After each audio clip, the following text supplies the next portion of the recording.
नवरात्रि की भयावह कहानी। गांव में नवरात्रि की धूम थी। हर घर में देवी मां की पूजा हो रही थी और मंदिर में भव्य आरती का आयोजन था। पर गांव के बाहर एक पुराना खंडहर जैसा हवेली था, जिसे सब चुड़ैल वाली हवेली कहते थे। बुजुर्गों की माने तो कई साल पहले वहां एक स्त्री रहती थी जो मां दुर्गा की अनन्य भक्त थी, पर गांव वालों को उस पर जादू टोने का शक था। उन्होंने उसे नवरात्रि की रात जिंदा जला दिया।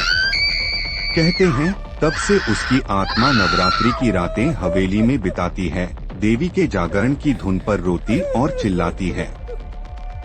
उस साल गांव के कुछ लड़कों ने हिम्मत कर हवेली में जाने का सोचा। नवरात्रि की 7वीं रात थी। वे हंसी मजाक करते हुए हवेली में घुसे। अंदर जाते ही माहौल अजीब था। हवा में देवी भजन की धुन गूंज रही थी, पर अचानक वह चीखों में बदल गई। अचानक उनमें से एक ने देखा कि कोने में एक परछाई थी। एक औरत लाल साड़ी में, उसके बाल खुले हुए थे और आंखों में खून उतर आया था। उसने हाथ उठाया और दरवाजा अपने आप बंद हो गया। लड़कों की चीखें हवेली में गूंज उठी। अगली सुबह गांव वालों को हवेली के दरवाजे पर एक लड़का बेहोश मिला। बाकी तीनों का कोई पता नहीं चला।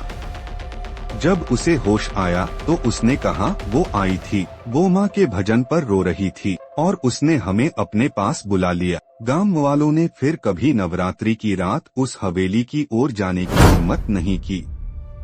कहते हैं जो भी वहाँ गया फिर लौटकर नहीं आया। उस घटना के बाद गांव में दहशत फैल गई।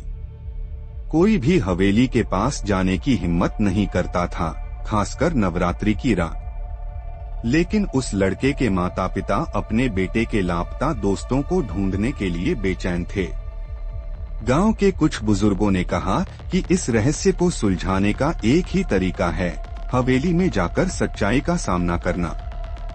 गांव के पुजारी ने सुझाव दिया कि नवरात्रि की 9वीं की रात, जब देवी की शक्ति अपने चरम पर होती है, तब ही इस प्रेत बाधा को खत्म किया जा सकता है। पुजारी, कुछ गांव के लोग और लापता लड़कों के परिवार वाले हवन और देवी मां की पूजा के साथ हवेली में गए। अंदर घुसते ही ठंडक महसूस हुई, जैसे किसी ने हवा को जमा दिया हो। चारों ओर धूल और मकड़ियों के जाले थे, लेकिन सबसे अजीब था मां दुर्गा की एक पुरानी मूर्ति, जिसके चारों ओर लाल साड़ी में एक छाया हिलती हुई दिख रही थी। तभी अचानक हवा तेज हो गई, दरवाजे अपने आप धड़ाम से बंद हो गए और वही जानी पहचानी चीख गूंज उठी। एक करुण पुकार, मुझे मुक्त करो। पुजारी ने मंत्रोच्चारण शुरू किया और जैसे ही हवन कुंड में आहुति दी गई, लाल साड़ी वाली आत्मा ने जोर से चिल्लाया।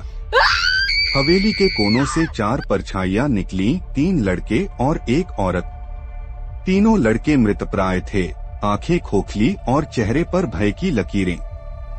औरत की आत्मा रोते हुए बोली, इन्हें मैंने बुलाया नहीं था, ये खुद आए थे, पर अब मुझे मुक्ति दो। पुजारी ने पूरी शक्ति से मंत्र पढ़े और मां दुर्गा से प्रार्थना की। तभी मूर्ति की आंखों से एक तेज रोशनी निकली और हवेली में गूंज उठी देवी की गूंज।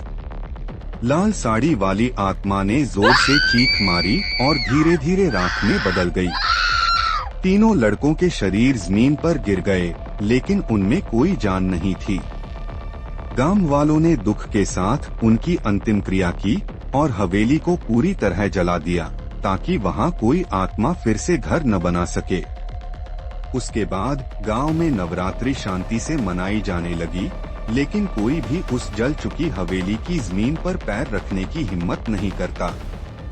लोग कहते हैं कभी कभी 9वीं की रात वहां अब भी कोई देवी भजन की धुन पर सुबकता सुनाई देता है। दोस्तों, आपको हमारी वीडियो कैसी लगी? अगर वीडियो अच्छी लगी तो इसे लाइक करें और हमारे चैनल सागर गोस्टली सीक्रेट्स को सब्सक्राइब करें। मिलते हैं नेक्स्ट वीडियो में।